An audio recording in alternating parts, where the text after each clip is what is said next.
Le thème de cet atelier est la sécurité des femmes journalistes des radios communautaires.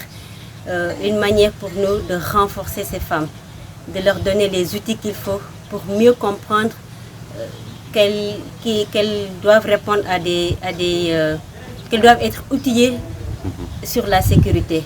Elles sont souvent exposées, ces femmes, pas uniquement les journalistes, mais également les techniciennes et les animatrices qui sont rarement renforcées en capacité. Cet atelier de 3 jours organisé par le RIF avec l'appui financier de Reporters sans frontières pour un peu souligner l'insécurité dans laquelle se retrouvent les journalistes sur le terrain, dans les médias, mais également les animatrices qui sont souvent harcelées en ligne. Il y a le harcèlement sexuel, il y a le harcèlement en ligne, il y a le manque de considération parfois même. En tout cas, une manière de leur remettre les outils qu'il faut pour savoir au moins se défendre, pour savoir au moins dénoncer quand elles sont souvent exposées à une certaine insécurité. Beaucoup de régions sont là. Nous avons la région de Dakar, la région de Kaolack, la région de Saint-Louis, la région de Tambacounda, la région de Matam.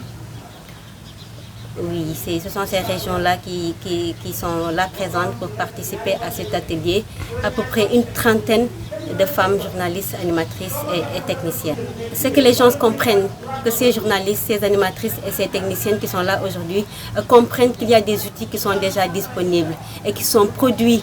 Des guides sont produits aussi bien par l'UNESCO, que nous saluons au passage, mais également par RSF, qui nous a permis en tout cas d'avoir ces journées. Et ce sont des guides qui sont en ligne et qui peuvent être consultés. Nous avons déjà partagé les liens qui permettent à ces professionnels des médias de savoir en tout cas qu'il y a des outils qui sont déjà disponibles et qui participent un peu à leur protection. La dénonciation, c'est ce qu'il y a le mieux à faire déjà. Beaucoup sont victimes au sein des médias, sur le terrain, dans l'exercice de leurs fonctions, mais ne parlent pas. Maintenant, c'est le moment de savoir par où passer. Déjà, le fait de dénoncer est une chose, et au-delà de dénoncer, il y a des cadres juridiques qui sont déjà disponibles et qui permettent un peu, si cela en vaut la peine, d'enclencher une procédure judiciaire. Je pense que c'est important. Il y a des outils. Le journaliste ou la journaliste qui va sur le terrain pour une investigation a besoin d'un petit kit de sécurité.